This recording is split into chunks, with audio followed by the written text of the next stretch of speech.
तुम्हारे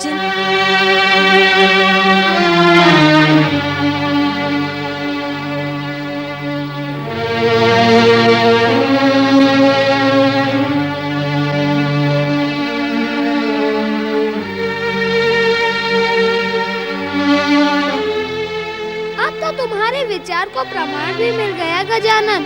तुम्हें माता का वैसा स्नेह नहीं मिलता जैसा गौरी पुत्र को मिलता है। माता बार बार गौरी पुत्र के विचारों में खोकर तुम्हें मोदक खिलाना ही भूल जाती है। इन्हें मेरी भूख का तनिक भी ध्यान नहीं है। मैं यहाँ मोदक की आस में भूखा बैठा हूँ। चाहूँ तो अपने हाथ से मोदक खा सकता हूँ, परंतु खाऊंगा नहीं। माता की उपेक्षा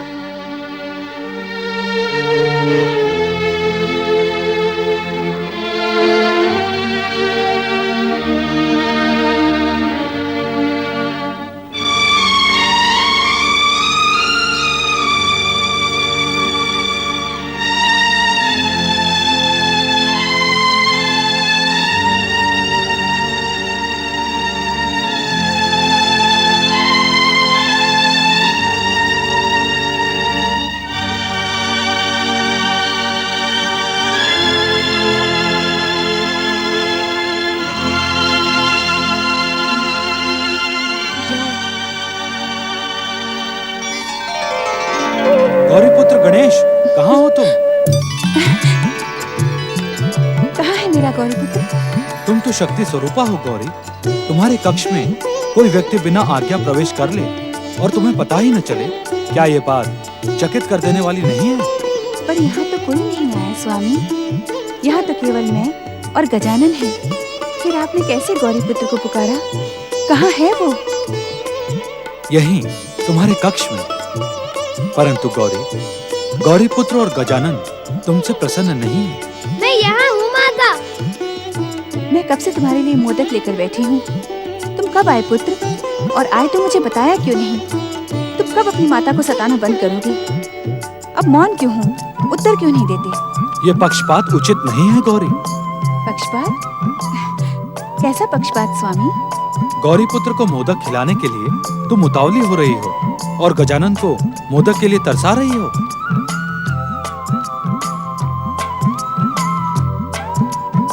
मैं गजानन को इसलिए यहाँ छोड़ गया था माता कि आपको मेरे जाने का दुख न हो।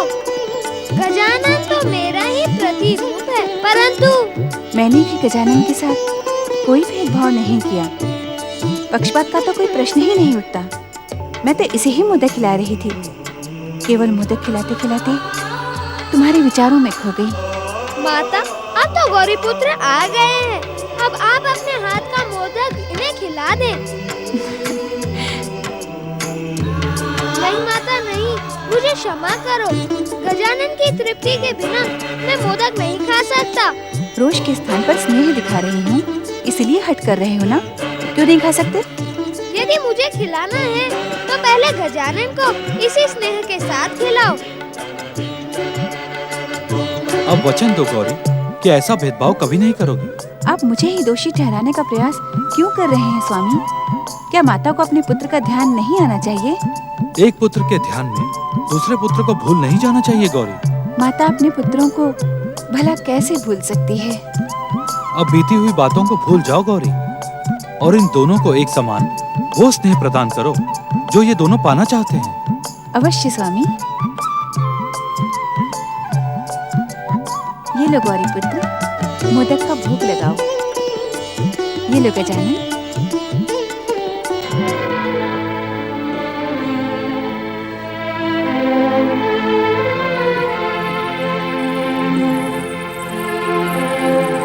संभल के स्वामी। बल्लाल बेटे, अब लाठी बाबा के चमत्कार की कृपा समाप्त हो रही है। तू शीघ्रता से मुझे श्री गणेश के समीप ले चल बेटे। हाँ बापू। माई, तुम बापू को सहारा दो।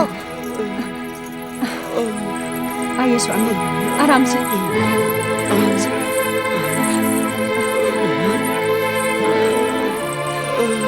बैठिए।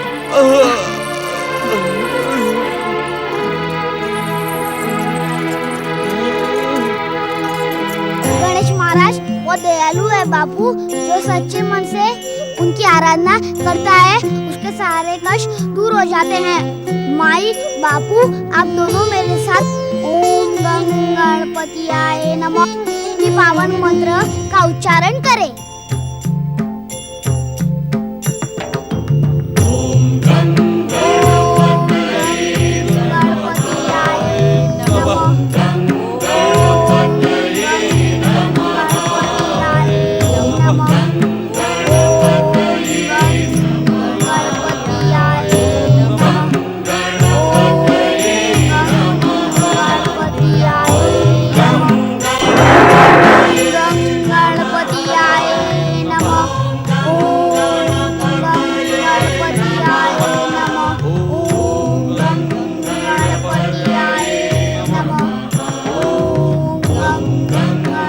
जय जय गौरीपुत्र श्री गणेश, जय जय गौरीपुत्र श्री गणेश। हे विघ्नहर्ता मंगल मूर्ति गौरीपुत्र श्री गणेश, कल्याण का मन अब आपकी भक्ति में समर्पित हो चला है। अब अपनी कृपा दृष्टि से इसके समस्त कष्ट और पापों का अंत करें। नारायण नारायण। गणपतियाय नमः।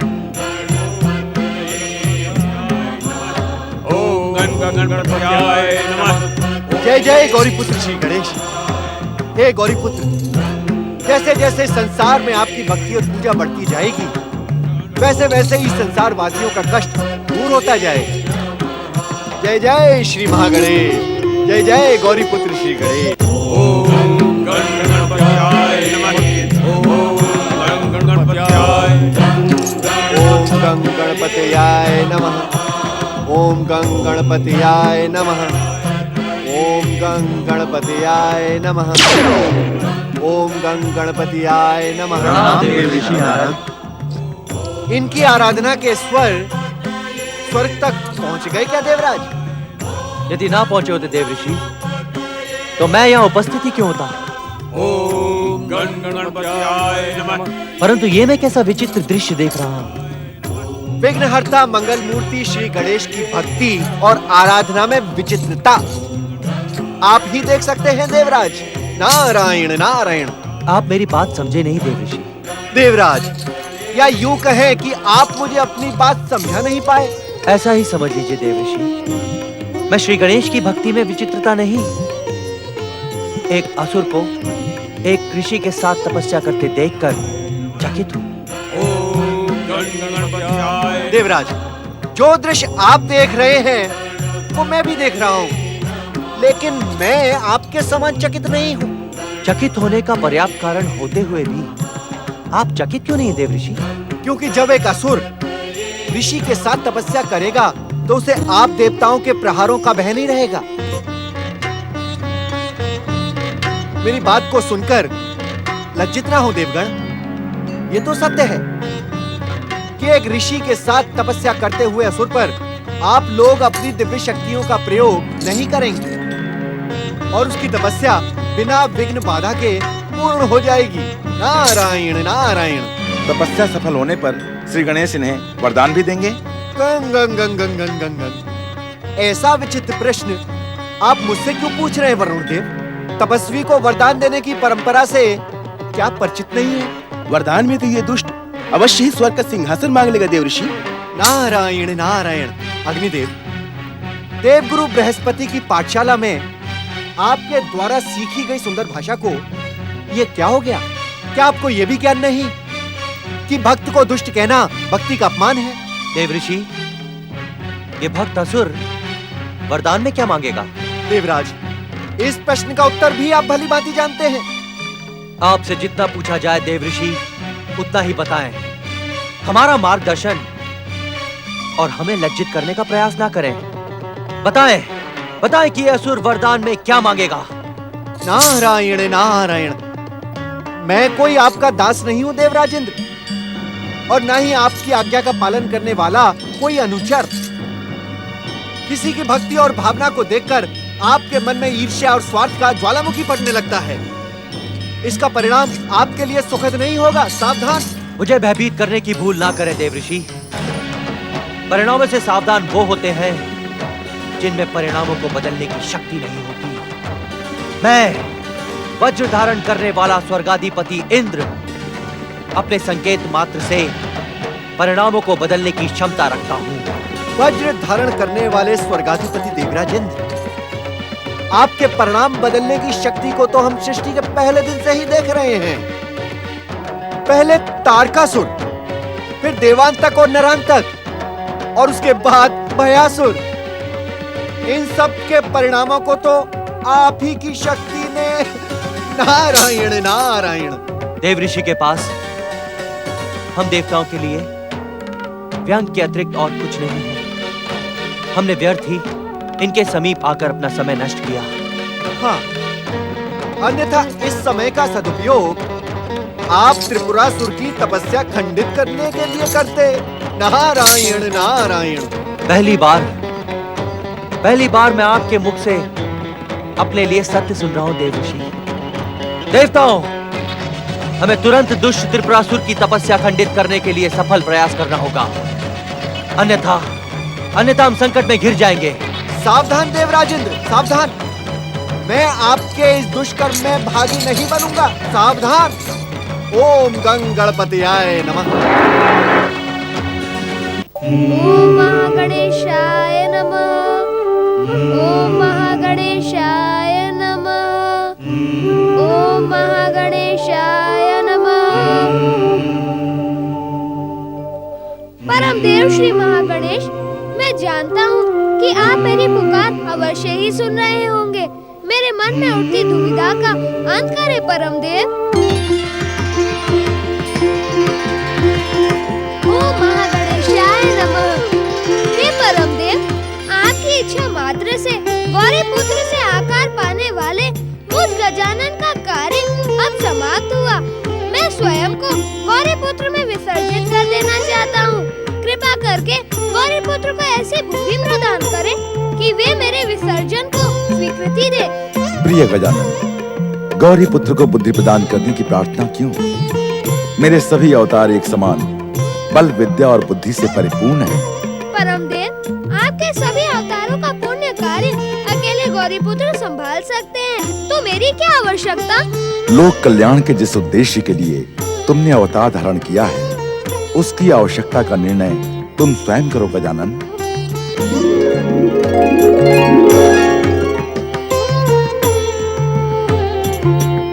जिसे माता का स्नेह प्राप्त न हो, उसकी आवश्यकता पर कैसा निर्णय?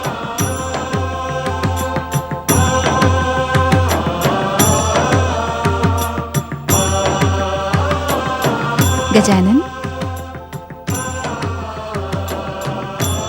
प्रणाम माता। उठ क्यों गए? बैठे रहो। मैं तुम दोनों को एक साथ मोदक खिलाने आई हूँ।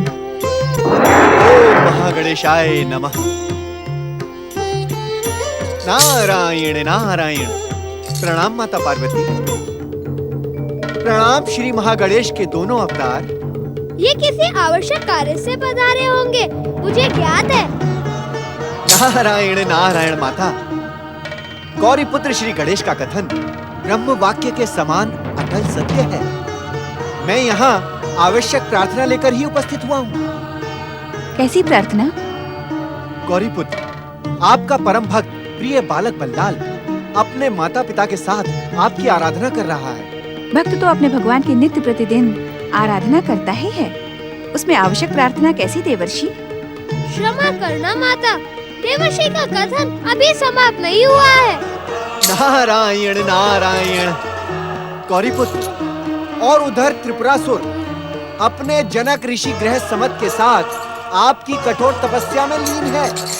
क्या उन दोनों की भक्ति में? नारद मुनि, आपने गौरी पुत्र के दूत का कार्य कब से प्रारंभ कर दिया? मुझे तो इसकी सूचना ही नहीं मिली कि आपने देवर्षि का पद त्याग कर गणेश दूत का पद स्वीकार कर लिया है।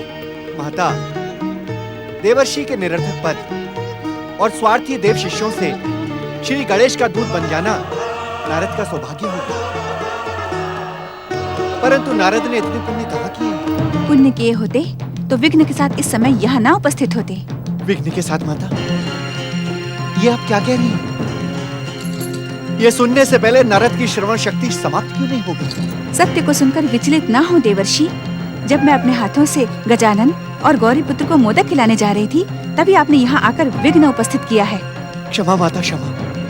भक्त की पुकार भगवान तक पहुँचाने का कार्य इस दीनहीन नारद का कर्तव्य है। आपका धर्म क्या इतना भी नहीं जानता कि गौरी पुत्र अपनी दिव्य दृष्टि से अपने भक्तों का सरलता से ध्यान रख सकते हैं। अब क्षमा याचना की आवश्यकता नहीं है नारद मुनि। भविष्य में ऐसा विघ्न कभी उपस्थित ना करिएगा।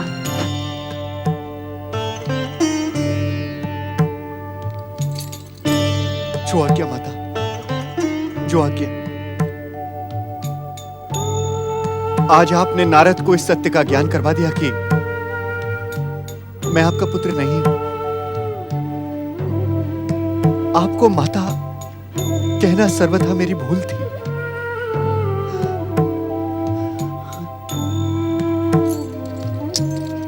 आपने उचित ही किया माता,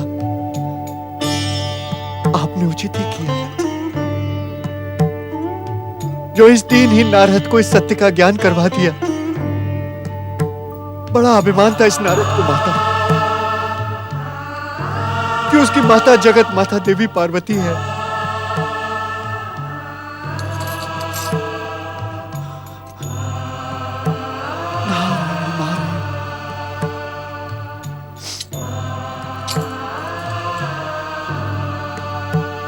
माता को पुत्र की आवश्यकता हो अथवा ना हो,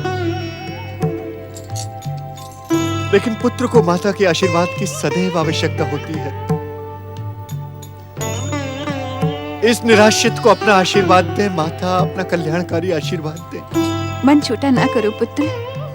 मैं आवश्यकता से अधिक कठोर हो गई। पुत्र के मोहवश न जाने मुझे क्या हो जाता है। हो सके तो मेरी भूल को। नहीं माता, भूल आपकी नहीं। भूल तो इस नारद ने की है जो बिना समय का ध्यान किए, बिना आपकी आज्ञा मांगे सदैव यहाँ चला आता है। मुझे दंड दे आप माता, मुझे दंड दे। देवर्षि, आज माता का दंड तो आपको सहना ही पड़ेगा। हाँ देवर्षि, आज जो आपने भूल की है उसका दंड तो आपको भुगतना ही पड़ेगा। मैं आपका अपराधी हूँ माता। आप जो दंड उचित समझे वो दे माता। पहले तो आप मेरे चरण छोड़कर खड़े हो जाओ।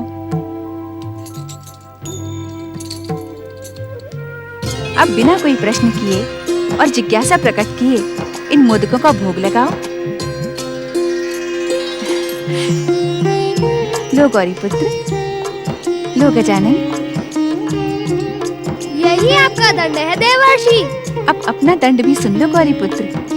तुम अपने भक्तों की कठोर परीक्षा लिए बिना उन्हें वरदान न देना और जब तक मेरी आज्ञा न मिले कैलाश छोड़कर नहीं जाना।